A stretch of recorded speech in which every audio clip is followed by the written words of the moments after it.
All right, everyone. 24th June is going to come upon us. Let's take a look at gold. Starting off from gold, let's take a look at this. Starting from the daily now. The daily candle closed heavy bullish. Oh, sorry, bearish. Took some time for it to load. My bad.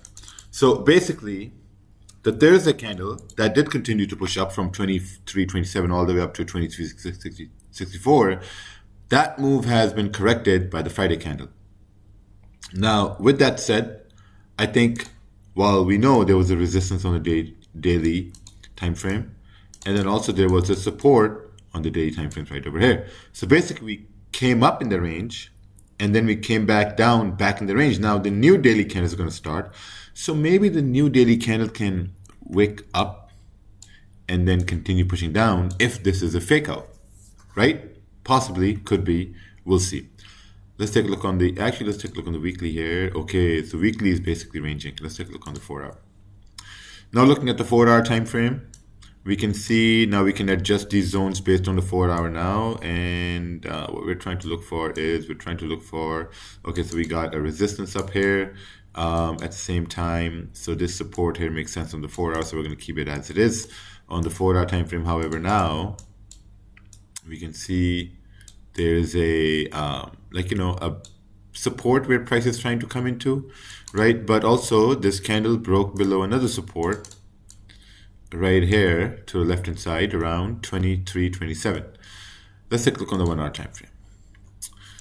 Looking at the 1 hour, now we have some more information on the 1 hour time frame. We can clearly see that there was a resistance being formed on the 1 hour time frame, and that resistance is identified by so see how we're going from the higher daily down to the the 1 hour.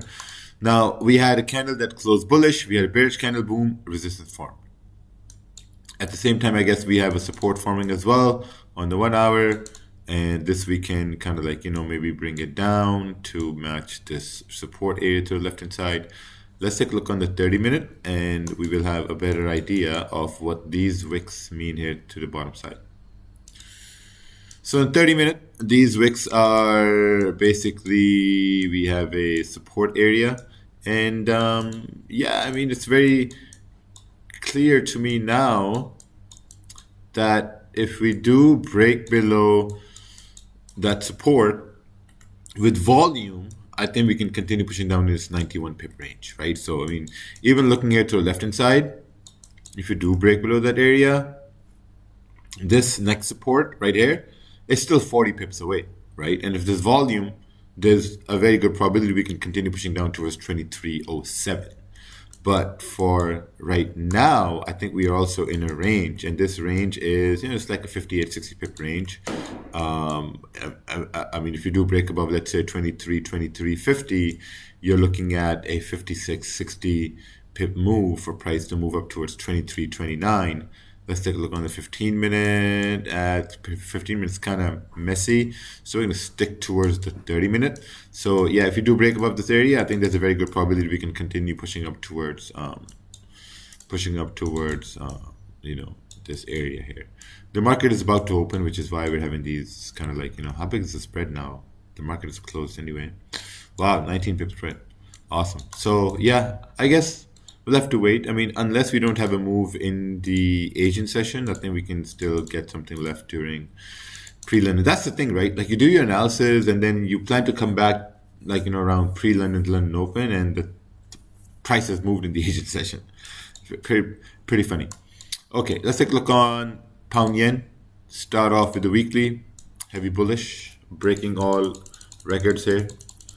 Let's take a look on the daily time frame. Daily is pushing up very heavily, very nicely. We had a support from the daily.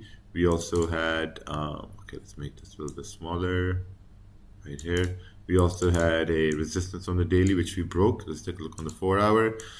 Looking at the 4 hour, now we have some more information. I think 4 hour we had a support, and then we also had some sort of a resistance, which matches up to the left hand side, kind of, a little bit. Let's take a look on the 1 hour time frame. Looking at the 1 hour time frame, now we can further adjust this. On the 1 hour time frame, we can see these candles were moving up, and we also created support right here, right? So from here, candles moved up. We had resistance as price came up. You can look to the left-hand side. We had resistance, first rejection, resistance, resistance, resistance. We broke this, and then we created a support.